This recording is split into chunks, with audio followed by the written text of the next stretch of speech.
কেউ বলছে রাশিয়ার ফ্লাইট চালু হয়ে গেছে, আবার কেউ বলছে না এখনো রাশিয়ার ফ্লাইট চালু হয়নি। কোনটা সঠিক? আদৌ কি রাশিয়ার ফ্লাইট চালু হয়েছে? রাশিয়ার ফ্লাইট সম্পর্কিত সম্পূর্ণ তথ্য থাকছে আজকের ভিডিওতে। আশা করছি আপনারা সম্পূর্ণ ভিডিওটি দেখবেন। আর ভিডিওটি যদি ভালো লাগে বা দেখে আপনারা উপকৃত হন, তাহলে ভিডিওটিতে একটা লাইক, কমেন্ট এবং সাবস্ক্রাইব করে পাশে থাকবেন। Welcome back to Ankit in Russia. আপনারা জানেন যে বর্তমানে মধ্যপ্রাচ্যে কিন্তু একটা উত্তপ্ত পরিস্থিতি বিরাজ করছে যুদ্ধের কারণে, এবং এর ফল কিন্তু সারা পৃথিবী ভোগ করছে। তবে বিশেষ করে বাংলাদেশ, ইন্ডিয়া কিন্তু এর ফল একটু বেশি ভোগ করছে, কারণ বাংলাদেশ ও ইন্ডিয়া থেকে ইউরোপগামী প্লাস রাশিয়াগামী যেসব ফ্লাইটগুলো যায় তার অধিকাংশই ট্রানজিট থাকে হচ্ছে মধ্যপ্রাচ্যের দেশগুলোতে।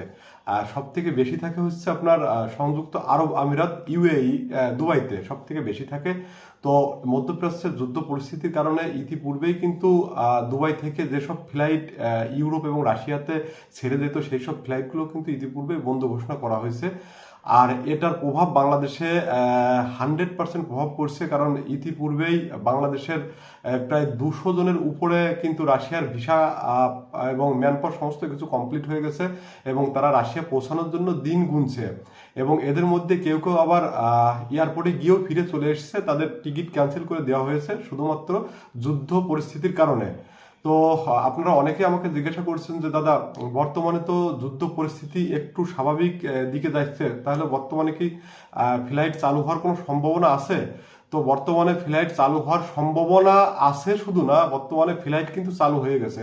তো আপনারা যারা রাশিয়াতে যেতে যাচ্ছেন বা ইউরোপের দিকে যেতে যাচ্ছেন, আপনাদের কিন্তু ফ্লাইট চালু হয়ে গেছে।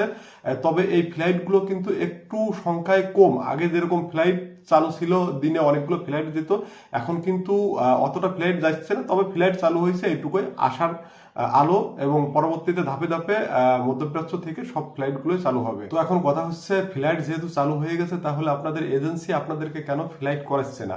এটা কিন্তু একটা গুরুত্বপূর্ণ কোশ্চেন, যে আপনারা কেন যেতে পারছেন না ফ্লাইট যেহেতু চালু। তো এটার প্রধান কারণ হচ্ছে, এখন বর্তমানে ফ্লাইট চালু হয়েছে কিন্তু আগের মতো অতটা কিন্তু সচল না।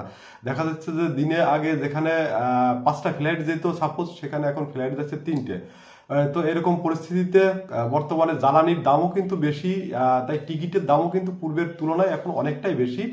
এই জন্য এজেন্সি দেরি করছে, যে পরিস্থিতি একটু স্বাভাবিক হলে যদি ফ্লাইটের খরচটা কিছুটা মানে কম করা যায়। কারণ এখন যদি আপনাদের এজেন্সি আপনাদের টিকিট কাটে, রাশিয়ার টিকিট, পূর্বের তুলনায় কিন্তু অনেকটাই বেশি টাকা দিয়ে ফ্লাইট কাটতে হবে। দেখা যাচ্ছে যে এইটাই দিন 10 পরে যদি ডেট করে, তাহলে হয়তো ফ্লাইটের খরচ কিছুটা হলেও কম হবে। এই জন্যই আপনাদের এজেন্সিগুলো আপনাদেরকে একটু দেরি করাচ্ছে। তো আমি বলবো যে আপনারা যেহেতু এতদিন ধৈর্য ধরলেন, আর একটু সময় ধৈর্য ধরুন। আশা করা যায় মোটামুটিভাবে ঈদটা গেলেই 20 তারিখ, মোটামুটি 21-22 তারিখ থেকে আপনারা আপনাদের স্বপ্নের যে দেশ রাশিয়া, আপনারা রাশিয়াতে যেতে পারবেন, এবং আপনাদের এজেন্সিগুলো আপনাদের টিকিট দেবে। আশা করা যায়, এটা আমার একটা ধারণা, যে ঈদের পর থেকেই আপনাদের ফ্লাইটের টিকিট আপনাদেরকে দেওয়া হবে, এবং আপনারা আপনাদের স্বপ্নের দেশে যেতে পারবেন।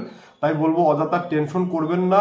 ধৈর্য যেহেতু ধরছেন, আর একটু ধৈর্য ধরুন, অবশ্যই আপনারা আপনাদের স্বপ্নের দেশে যেতে পারবেন।